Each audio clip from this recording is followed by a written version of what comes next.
ఎక్కడైనా చిన్న చిన్న ఇబ్బందులు ఉంటే వాటిని అధిగమించి అనుకున్న లక్ష్యం ప్రకారం పేద ప్రజలకి భవన నిర్మాణ కార్మికులకి ఇసుకను అందుబాటులోకి తీసుకురావాలనే ఆలోచనతో ప్రయత్నం జరుగుతూ ఉంది.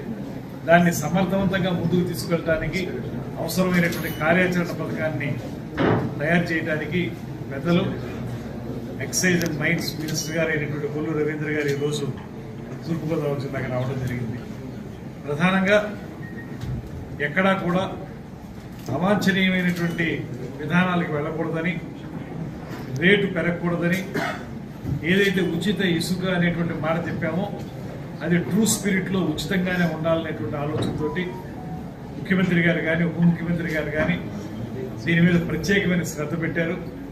అదేవిధంగా ఇవాళ మంత్రి గారు కొల్లు రవీంద్ర గారు కూడా ఇక్కడికి అమలాపురం ప్రాంతానికి అన్ని చోట్లకి తిరిగి అక్కడ ఉన్నటువంటి రాజకీయ నాయకులతోటి అదేవిధంగా ఇతర స్టేక్ హోల్డర్స్ తోటి, అందులో డిపార్ట్మెంటల్ అధికారులు వస్తారు, అదేవిధంగా ట్రాన్స్పోర్ట్ వారు కానీ మత్స్యకారులు కానీ అందరితో కూడా మాట్లాడి ఒక సమర్థవంతమైనటువంటి విధానాన్ని ముందుకు తీసుకెళ్ళడానికి వీలుగా ఏం చేయొచ్చు, మరింత మెరుగుపరచడానికి ఏం చేయొచ్చు అనేటువంటి ఆలోచన కోసమే ఈ సమావేశం జరిగింది. ఇక్కడ రకరకాల అంశాలు వచ్చాయి. ఇక్కడ ఇసుక లభ్యత అనేటువంటిది ఒక మాట. ఇసుకని ఇప్పుడు ఉన్నటువంటి పరిస్థితుల్లో, మాన్సూన్ పరిస్థితుల్లో మనం కొత్తగా ఎక్స్కవేట్ చేయొచ్చా అనేటువంటి పరిస్థితి, అదేవిధంగా బోట్మెన్ సొసైటీ వాళ్ళకి ఏ రకమైనటువంటి సౌలభ్యం కల్పించాలనేది మరొక సమస్య. ఇవన్నింటినీ కలుపుకుని అంతిమంగా ఏది కూడా ఇసుక ధర మనకు ఉచితంగానే ఉందనేటువంటి భావన వినియోగదారునికి లభించాలనేటువంటిది మొత్తం సెంట్రల్ ఐడియా.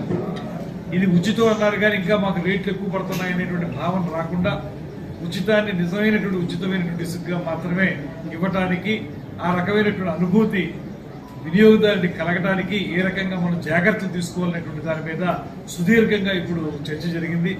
మంత్రి గారు సావధానంగా అవన్నీ విన్నారు.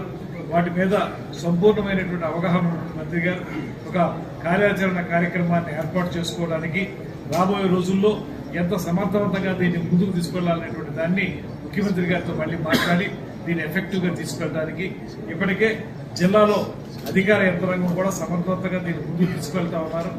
దాంతోపాటు మరింత మెరుగుపరచడానికి ఏ రకమైనటువంటి కార్యాచరణ ఏర్పరచాలనేటువంటి దాని మీద పెద్దలు బుచ్చి చౌదరి గారు అనుభవశీలు, వారు చాలా సూచనలు చేశారు. అదేవిధంగా ఇతర ఎమ్మెల్యేలు కూడా చెప్పారు.